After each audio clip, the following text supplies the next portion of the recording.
ബാഴ്സലോണയുടെ key player ആണ് Raphinha. Brazilian താരം കഴിഞ്ഞ സീസണിലായാലും ഈ സീസണിലായാലും വളരെ മികച്ച ഫോമിലാണ് കളിക്കുന്നത്. റാഫീഞ്ഞ ഇല്ലാത്ത മത്സരങ്ങളിൽ ബാഴ്സലോണ സ്ട്രഗിൾ ചെയ്യുന്നത് നമ്മൾ കണ്ടിട്ടുണ്ട്. അപ്പൊ അങ്ങനെയുള്ള റാഫീഞ്ഞയെ ബാഴ്സലോണ വിൽക്കാൻ സാധ്യതയുണ്ട്. ഒറ്റ നോട്ടത്തിൽ നമ്മൾ അങ്ങനെയുള്ള ഒരു സാധ്യത ഒന്നും കാണത്തില്ല.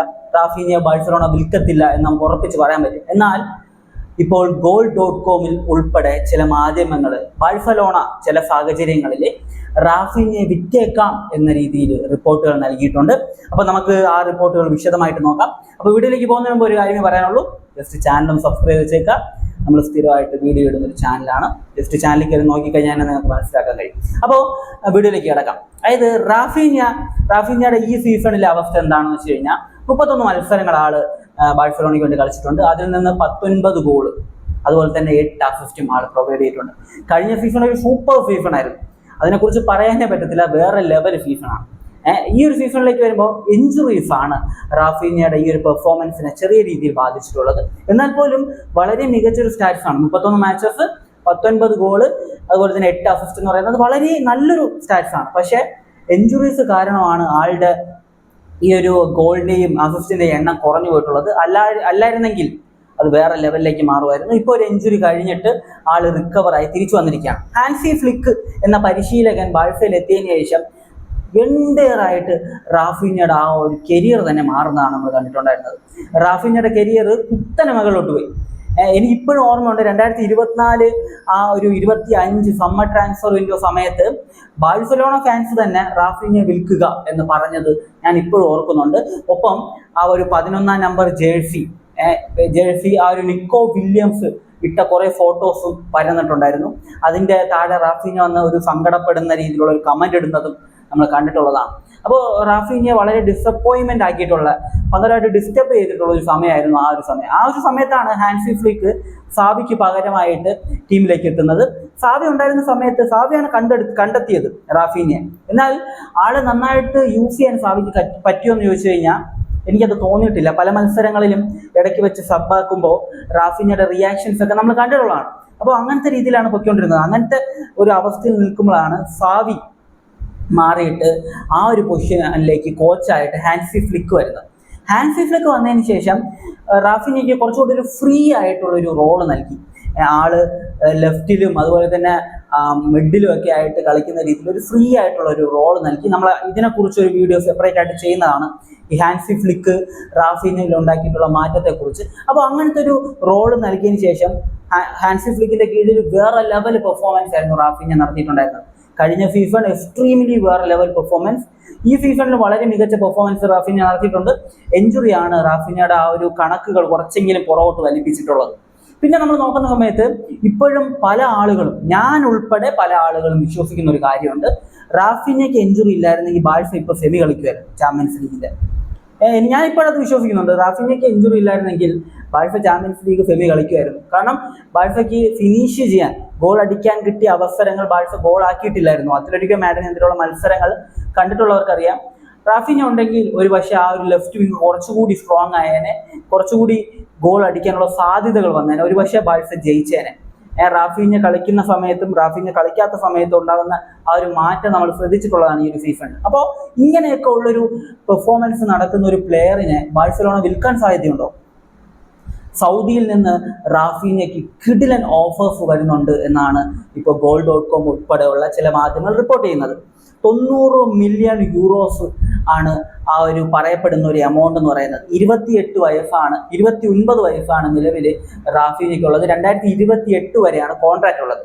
അതായത് ഇനിയും ഒരു 2 സീസൺ കോൺട്രാക്ട് ഉള്ള ഒരു പ്ലെയർ ആണ്. വളരെ സേഫ് ആയിട്ട് 2 സീസൺ ഉപയോഗിക്കാൻ പറ്റുന്ന ഒരു പ്ലെയർ ആണ്. അപ്പൊ അങ്ങനെയുള്ള ഒരു പ്ലെയറിന് 90 മില്യൺ എന്നൊരു ഓഫറാണ് സൗദിയിൽ നിന്ന് വന്നിട്ടുണ്ട് എന്ന് പറയുന്നത്. അതായത് പ്രിപ്പയർ ചെയ്ത് വെച്ചിട്ടുണ്ട്, ബാഴ്സയ്ക്ക് ഒഫീഷ്യലി നൽകിയിട്ടില്ല എന്നാണ് ഇപ്പോൾ goal.com റിപ്പോർട്ട് ചെയ്തിട്ടുള്ളത്. അപ്പോൾ നമ്മൾ നോക്കുന്ന സമയത്ത് ബാഴ്സയുടെ സ്റ്റാൻഡ് എന്താണെന്ന് വെച്ച് കഴിഞ്ഞാൽ ബാഴ്സലോണ ഈ ഒരു പ്ലെയറെ വിൽക്കുക എന്നൊരു പ്ലാൻ തന്നെ ബാഴ്സയ്ക്കില്ല.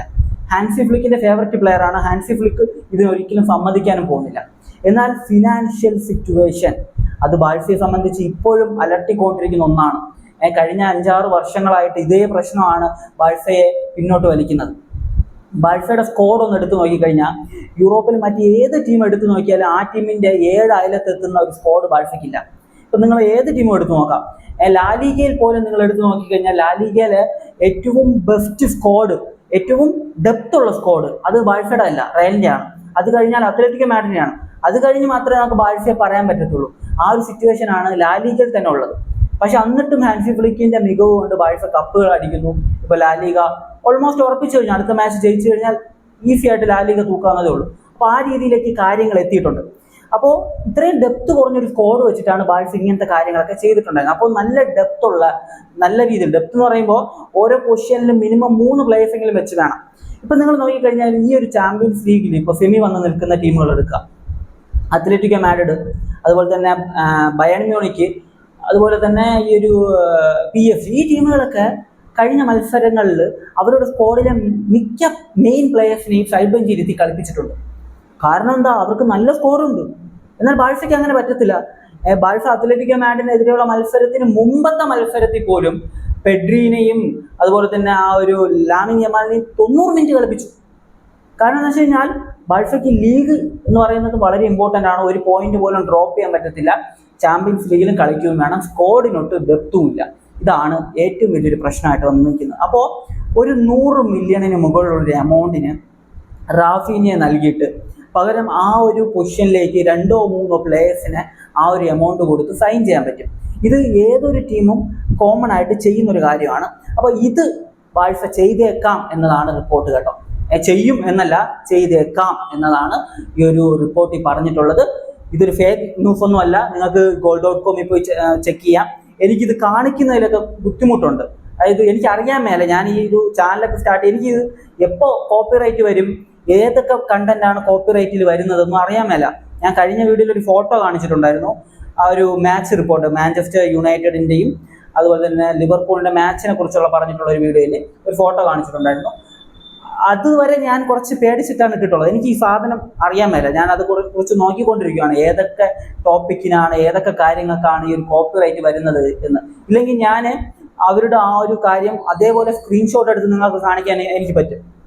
ഈസി പരിപാടിയാണ്. പക്ഷെ അതിന് കോപ്പിറൈറ്റ് വരുമെന്ന് എനിക്ക് അറിയത്തില്ല. അതുകൊണ്ടാണ് ഞാൻ, കാരണം വേറെ ചാനൽസ് ഒന്നും ഇത് ചെയ്യുന്നില്ലല്ലോ. ഏതെങ്കിലും ചാനൽ ചെയ്യുവാണെങ്കിൽ നമുക്കൊക്കെ വിശ്വസിച്ച് ചെയ്യാം. ഒരു ചാനൽ ചെയ്യുന്നില്ല. ഇപ്പൊ എന്ന് പറഞ്ഞു കഴിഞ്ഞാൽ ഏതൊരു കാര്യത്തിനും കോപ്പിറൈറ്റ് വരുന്നൊരു സമയമാണ്.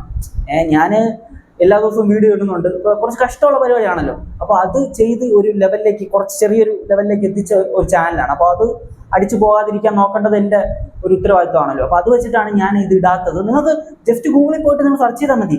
റാഫീഞ്ഞ ട്രാൻസ്ഫർ ന്യൂസെന്നോ റാഫീഞ്ഞ 90 മില്യൺ എന്നോ അങ്ങ് അടിച്ചു കഴിഞ്ഞാൽ വരും, സാധനം വരും. ഇല്ലെങ്കിൽ goal.com ആപ്പ് ഉണ്ട്, അതിൽ പോയി നോക്കാം നിങ്ങൾക്ക്. അപ്പോൾ അവർ ഈ രീതിയിൽ റിപ്പോർട്ട് ചെയ്തിട്ടുണ്ട്. കൺഫേം ആയിട്ട് അവർ പറയുന്നില്ല. അവർ പറയുന്ന കാര്യം 90 മില്യണിന് ഒരു ഓഫർ സൗദിയിൽ നിന്ന് റെഡി ആകുന്നുണ്ട്. പിന്നെ ബാഴ്സലോണയുടെ ഫിനാൻഷ്യൽ സിറ്റുവേഷൻ, ആ ഒരു സാലറി ക്യാപ്പ്, വരുന്ന സമ്മറിൽ കുറച്ച് പ്ലേയേഴ്സിനെ സൈൻ ചെയ്യണം. അപ്പോൾ അതിന് വേണ്ടിയുള്ള പൈസ വേണം. ആ ഒരു പ്ലേയേഴ്സിനെ രജിസ്റ്റർ ചെയ്യണമല്ലോ. അപ്പോൾ അതിനുള്ള അവിടെയുള്ള ഒരു ഗ്യാപ്പ് വേണം. അപ്പോൾ ഇതൊക്കെ നോക്കിയിട്ട് ബാഴ്സ ചില പ്ലേയേഴ്സിനെ വിൽക്കാൻ സാധ്യതയുണ്ട്. റാഫീഞ്ഞിന് ഒരു നല്ല ഓഫർ കിട്ടിക്കഴിഞ്ഞാൽ ബാഴ്സ കൊടുക്കാൻ സാധ്യതയുണ്ട് എന്നാണ് പറഞ്ഞിട്ടുള്ളത്. പിന്നെ നമ്മൾ നോക്കുമ്പോൾ റാഫീഞ്ഞയുടെ ആ ഒരു റിലീസ് ക്ലോസ് 1 ബില്യൺ ആണ്. അതായത് റാഫീഞ്ഞ എനിക്ക് പോകണം എന്ന് വിചാരിച്ചു കഴിഞ്ഞാൽ റാഫീഞ്ഞയ്ക്ക് ഈസി ആയിട്ട് പോകാൻ പറ്റത്തില്ല. കാരണം ഒരു ടീം 1 ബില്യൺ കൊടുക്കാൻ തയ്യാറാകണം, ഇല്ലെങ്കിൽ ബാഴ്സ വിൽക്കാൻ തയ്യാറാകണം. അല്ലാത്ത പക്ഷം റാഫീഞ്ഞ വിചാരിച്ചാൽ പോലും ബാഴ്സ വിട്ടിട്ട് പോകാൻ പറ്റത്തില്ല. കാരണം റാഫീഞ്ഞയുടെ കോൺട്രാക്ട് 2028 വരെയുണ്ട്. എൻ്റെ ഒരു ഒപ്പീനിയൻ എന്താണെന്ന് വെച്ച് കഴിഞ്ഞാൽ സ്ക്വാഡ് ഡെപ്ത് വേണം. ഞാനത് കുറേ വീഡിയോയിൽ പറഞ്ഞിട്ടുള്ള കാര്യമാണ്.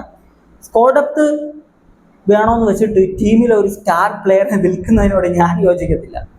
നിങ്ങൾക്ക് അൺലോഡ് ചെയ്യണമെങ്കിൽ വേറെ കുറേ ഓപ്ഷൻസ് ഉണ്ട് ഓൾറെഡി.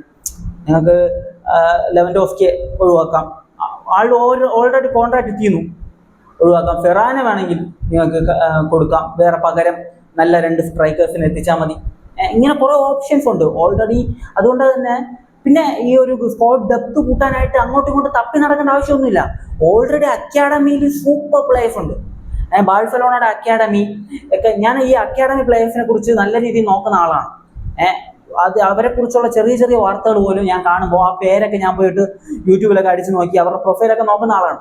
കിടിലൻ പ്ലേയേഴ്സ് ഉണ്ട്, കിടിലൻ വിങ്ങേഴ്സ് ഉണ്ട്.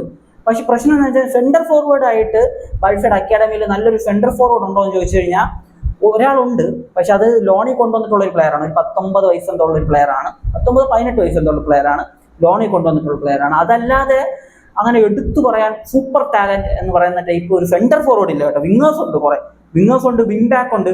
ഇപ്പൊ ഓൾറെഡി ബാഴ്സയുടെ കഴിഞ്ഞ ഒരു മാച്ച് എന്തോ കളിച്ചിട്ടുണ്ടെന്ന് തോന്നുന്നു, സാവി എന്ന് പറഞ്ഞൊരു വിങ് ബാക്ക് ഉണ്ട്, റൈറ്റ് ബാക്ക് ആണെന്ന് തോന്നുന്നു. ആള് കിടിലനാണ്, ആളുടെ അക്കാഡമിയിലെ മാച്ചസ് ഒക്കെ കണ്ടിട്ടുള്ളവരാണെങ്കിൽ അറിയാം. അപ്പോൾ ഇങ്ങനത്തെ പ്ലേയേഴ്സ് ഉള്ളത് കൊണ്ട് തന്നെ ബാഴ്സയ്ക്ക് സ്കോർ ഡെപ്തിന് ഒരു പ്രശ്നവും വരത്തില്ല. ആ ഒരു പ്ലേയേഴ്സിനെയൊക്കെ അകത്തോട്ട് കയറ്റിയാൽ മതി. പിന്നെ ഈ ഒരു ബാഴ്സയുടെ ഫിനാൻഷ്യൽ ആയിട്ടുള്ള കാര്യങ്ങൾ ഓരോ ഡേ ബൈ ഡേ, ഓരോ സീസൺ കഴിയുന്നതോറും ഇമ്പ്രൂവ് ആകുന്നുണ്ട്. ഇപ്പോൾ സ്റ്റേഡിയം ഫുൾ പണി കഴിഞ്ഞ് കഴിഞ്ഞാൽ, സ്റ്റേഡിയം ഓപ്പൺ ചെയ്ത് കഴിഞ്ഞാൽ 1,50,000 പേർക്കെന്തോ ആ സ്റ്റേഡിയത്തിൽ ഇരിക്കാം. അത് മിനിമം ആവറേജ് ഒരു 85,000 പേര് ഫില്ലാകും. അങ്ങനത്തെ സ്റ്റേഡിയമാണ് ബാഴ്സയുടെ സ്റ്റേഡിയം. അപ്പോൾ അങ്ങനെ ഫില്ലാകുമ്പോൾ അതിൽ നിന്ന് നല്ല രീതിയിൽ റവന്യൂ ഉണ്ടാക്കാം. പിന്നെ ഇവർ ജേഴ്സി നന്നായിട്ട് വിൽക്കുന്ന ടീമാണ്. 2025 ഏറ്റവും കൂടുതൽ വിറ്റ് പോയിട്ടുള്ളത് ലാമിൻ യമാലിന്റെ ജേഴ്സിയാണ്. അപ്പോൾ ഇതിൽ നിന്നൊക്കെ നല്ല രീതിയിൽ ഒരു പൈസ കണ്ടെത്താൻ പറ്റും. ഈ ഒരു ഫിനാൻഷ്യൽ സിറ്റുവേഷൻ 1-2 സീസണിൽ ബാഴ്സയ്ക്ക് മറികടക്കാവുന്ന ഒരു സിറ്റുവേഷനിലാണ് നിലവിലുള്ളത്. അപ്പോൾ അതുകൊണ്ട് തന്നെ ആ രീതിയിൽ പോകുന്നതായിരിക്കും നല്ലത്. പിന്നെ ആരാധകരെ സംബന്ധിച്ച് എക്സ്പെക്ടേഷൻസ്, ചാമ്പ്യൻസ് ലീഗ് അടിക്കുക എന്നാണല്ലോ ഏറ്റവും വലിയൊരു എക്സ്പെക്ടേഷൻ. കാരണം ലീഗൊക്കെ അവർ അടിക്കുന്നുണ്ട്, മറ്റ് ഡൊമസ്റ്റിക് ട്രോഫീസ് നേടുന്നുണ്ട്. ചാമ്പ്യൻസ് ലീഗ് നേടിയിട്ട് ഒരു 10-15 വർഷമായി. ഓപ്പോസിറ്റ് ഫാൻസിന്റെ ഭാഗത്തുള്ള ട്രോളുകൾ, ട്രോഫി എന്ന് പറയുമ്പോൾ വരും, അത് വരാതൊന്നും ഇരിക്കത്തില്ല. 100 വർഷമായിട്ട് കപ്പില്ലാത്ത ടീമുകൾ വരെ കപ്പടിച്ചിട്ടുള്ളത്. അപ്പോൾ പിന്നെ 10-15 വർഷം എന്ന് പറയുന്ന ഒരു വിഷയമുള്ള കാര്യമേ അല്ല. കപ്പൊക്കെ വരും.